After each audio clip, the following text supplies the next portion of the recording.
do a little video here about how to diagnose any alternator charging issues on a Revel that's got two of these batteries, which are we call them second generation Revels, but it's the lithium Revels that go from the 21 to some of the 23 model year of Revel. They have two of the either red top or blue top Xantrex or Lithionics 125 amp hour batteries. Already taken some stuff apart there. Yours won't look like that until you remove things. But we're going to go over your alternator is not charging. What can you do? So simple things to check first.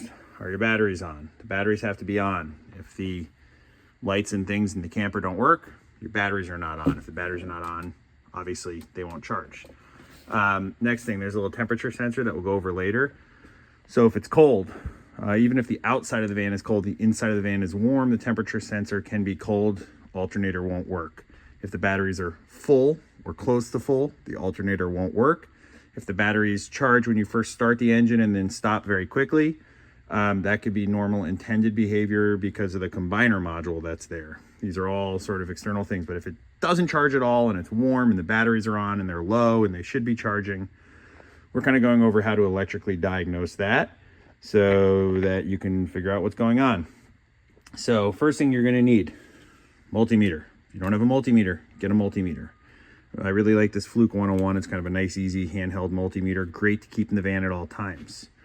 Next thing you'll need, which will be attached, is some wiring diagrams if you want to review what we're talking about here. Other thing I like to have, makes some of this diagnosis easier, and you can buy these off Amazon, like Pierce probes. There's a bunch of different varieties of these. See that little needle right there?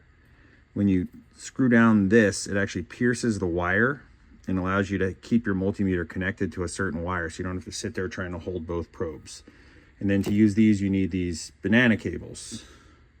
The banana cables plug in the back, they plug in the bottom of the multimeter. So here's an example of one that's on a wire.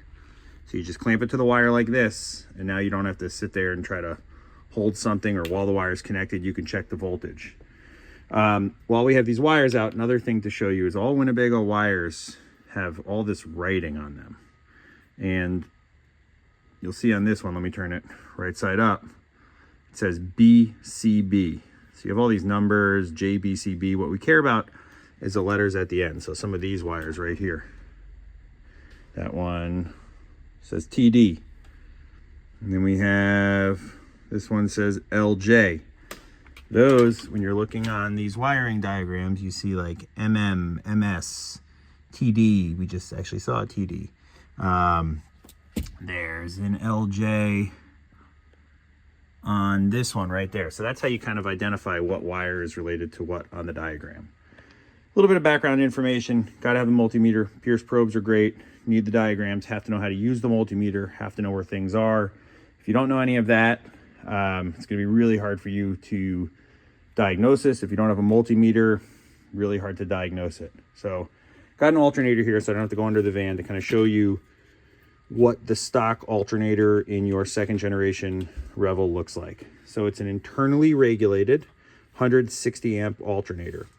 Internally regulated means the thing that controls, when it's being told to charge, this has a set point of voltage. If the voltage is below that set point, it goes foot to the floor, full throttle charging. If the voltage is above that set point, it stops charging. That set point, I believe, is 14.6. So it's a very high set point, too high for the lithium batteries. That's why they have the combiner module. The combiner module intervenes before the battery voltage gets that high. So essentially, when the combiner module tells this thing to charge, if this thing is working properly and connected properly, this will charge at full output until the combiner module tells it to stop charging, and then it charges at zero output. There's nothing in between zero and full. If your alternator won't charge, first place to start is here. You want to check, there'll be the big positive wires connected here, and the ground will be connected. There's a through bolt when the alternator is mounted to the engine, mounting bolt, and the ground will be under that bolt. You're going to want to check voltage at the ground wire and the positive wire, and you should see battery voltage there. If you don't see battery voltage there, this is probably the most common reason why these alternators don't work. There's a fuse that's tucked up above the inverter. You can see it right there. That fuse is often blown. That's the fuse for the alternator. That red wire going forward right there, that's the wire that goes all the way up to the alternator. There's a spot next to the alternator where the wire goes up around the frame of the vehicle where they're often pulled really tight and it rubs through, shorts to the frame, blows the fuse. If that fuse is blown, the alternator will never work. If you don't see voltage there when your batteries are on, start with that fuse and start with rerouting the wire and protecting it so that it doesn't rub on the frame. If you have voltage there and the alternator doesn't work, the next thing that you need to check is these two wires. This blue wire here is connected on the positive post. It powers the internal regulator here. So the blue wire, all that does is provide the power for the internal regulator to work. It's like the voltage sense for it, basically. This is what it's reading for 14.6 or lower volts. It's always going to read lower than 14.6. And so basically this wire is a sense wire that always has to be connected. If you don't have battery voltage on this wire that's going into the regulator, the alternator will never work. You can check that with the engine off. You can use the Pierce probe, or you could take this connector off and put your multimeter probe in the end. Next wire to check is this yellow wire. This yellow wire here is the wire that tells the regulator charge or don't charge. This is like a trigger wire. So with the engine running, with the battery temperature high enough, or the battery voltage low enough, with the temperature sensor warm enough, when the engine's running, if the battery should be charging and the batteries are on and you have 12 volts here and you have 12 volts here, you should see 12 volts here. If you don't see 12 volts here, there's a whole bunch of other stuff to diagnose. If you see 12 volts here, you have 12 volts here, and you have 12 volts here, and the engine's running and it's not charging, you actually have a bad alternator. It's either a bad regulator, bad brushes, could be a lot of things. That's actually a case where you have a bad alternator. That we really haven't seen that much. Usually there's something else going on. Fuse, very common. Issues where we don't have voltage coming into here, common. Issues in the alternator, not common. There can be a mechanical failure of the alternator too, where the pulley itself, actually this pulley has like a one-way clutch in it. And these pulleys can fail into a neutral condition, where I mean that when the alternator is under load, if you take, just take something and carefully stop the alternator. There's a little fan in there. You can just put like a tip of a screwdriver in the fan. With the belt off, if you turn the pulley and it can freewheel both ways, you got a bad pulley, and the alternator could be trying to generate power, but the pulley's mechanically failed, and it won't actually push power because it's just spinning. Seen that once. I don't know how common that is, but it is a mechanical failure, a non-electrical failure that can cause a no charge. Again, I don't think that's common. Most common thing is that fuse that's right up there, or a bunch of the other electrical stuff that we're going to go over now. So this, by the way, is the location of the fuse above the inverter. There's a whole bunch of other stuff. This diagram will be there. I'm going to put that to the side for now. Let's go in here now and see the rest of the works. All right. So if you've established you got 12 volts at the large wires in the alternator, you got 12 volts of the blue wire, should be charging. It's not charging. You don't have 12 volts on the yellow wire going to the alternator. You got to get into the combiner module. You have this relay right here. And then there's that temperature sensor that's mounted to the wall of the van.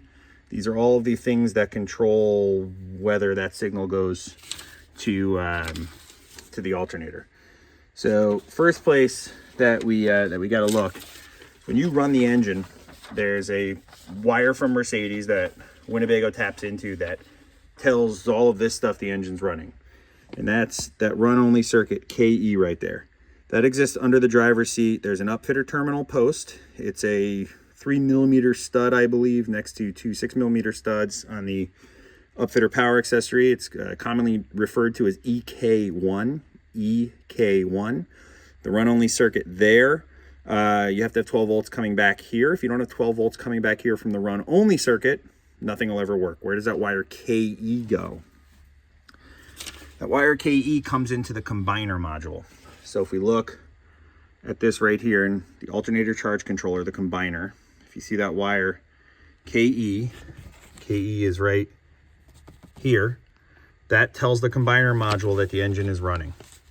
So we don't have yellow 12 volts at the alternator on that little yellow wire. First place I would start is seeing if the wire KE is actually 12 volts. So you could come on here and There we go. That's KE right there. I've unscrewed this breaker panel in the combiner module to make it a little easier to access. When you unscrew the breaker panel, if the batteries are on, that bar right there is 12 volts. Make sure it doesn't touch this metal tray here. The paint should insulate it, but just be careful. Pull it out, lay it out there like that if the batteries are on. The batteries have to be on for all this testing. So KE, we can either pull the wire off the combiner module, or we can take our multimeter probe and poke the little metal tab, or we can take the pierce thingy and pierce that. And you're going to want to check for 12 volts there while the engine's running versus ground on the battery. The reason we're checking ground on the battery is because we know that's our reference ground. That's a ground wire. So the white wires are ground. The yellow wires are positive wires, and the ground wires could be switched, or they could be constant ground, or it could be a bad ground. Because we don't know and we want to know this wire for sure what's happening here, we're going to check versus battery ground. So we check KE to battery ground. If it's not 12 volts while the engine's running, you got to go under the driver's seat, check if you got 12 volts at the post with the engine running. If you don't have 12 volts at the post with the engine running, you got to check the fuse for that. The fuse shouldn't blow, so something is shorted somewhere causing that fuse to blow.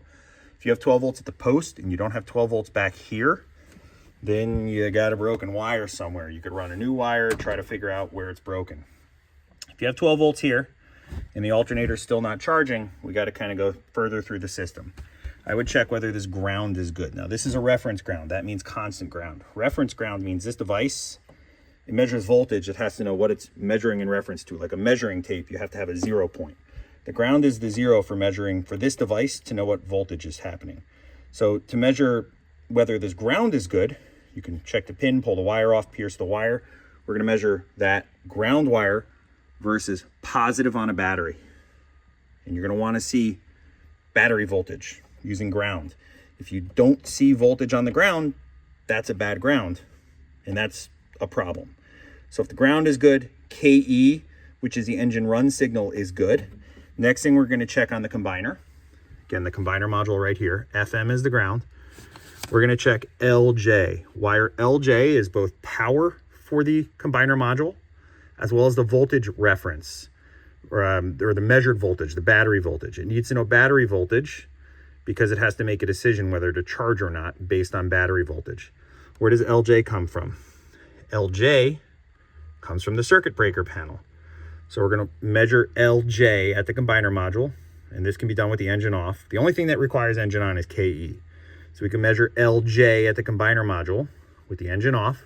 LJ should be battery voltage. If we know that the ground is good, we can use FM as the ground. Otherwise, just use a battery ground. So measure wire LJ. You have battery voltage there. If you want to know, is it the same as your actual battery voltage? Just measure the battery voltage of the battery. If you don't have battery voltage there, got to figure out wire LJ. Where is LJ? LJ is that 15 amp battery mode switch breaker right here with that yellow wire coming off the breaker. So that aluminum bar, that's straight from your positive bus bar. And then all these other little breakers are things. One of them is your coach breaker panel, 40 amps. That's a 12 volt panel. Solar output from the solar controller goes to 30 amp breaker.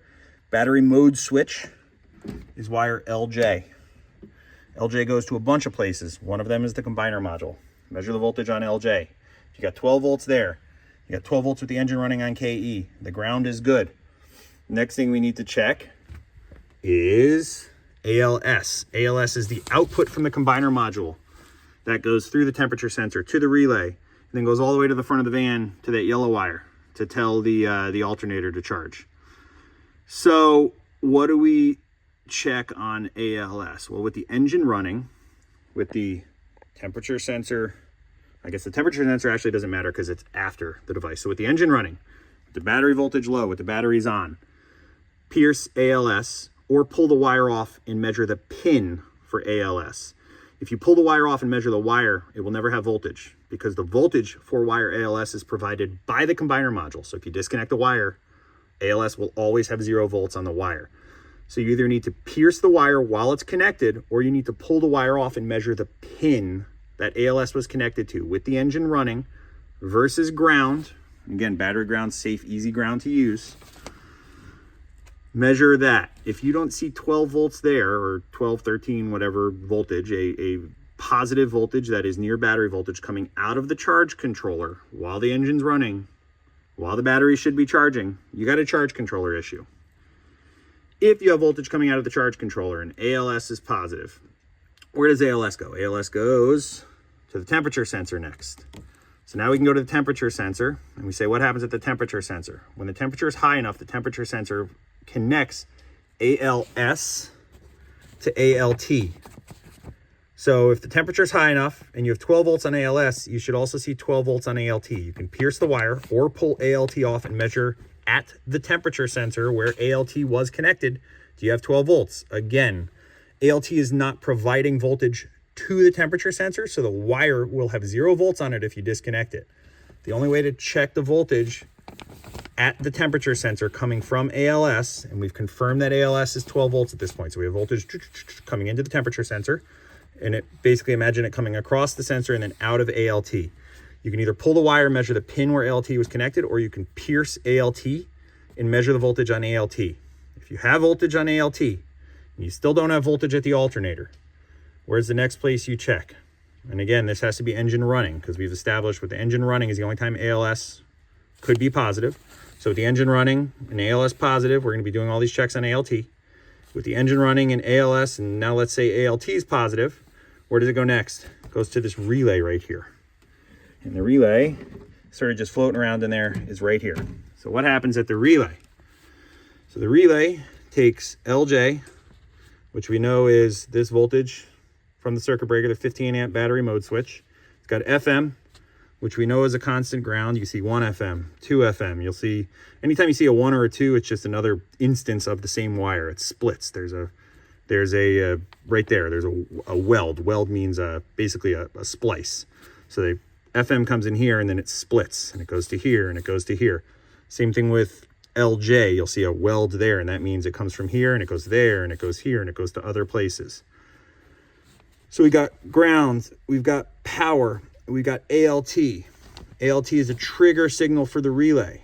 LR is that yellow wire that goes all the way to the alternator. So we're going to want to come to the relay. We want to make sure at the relay, while the engine's running, while ALT is 12 volts, do we have ground?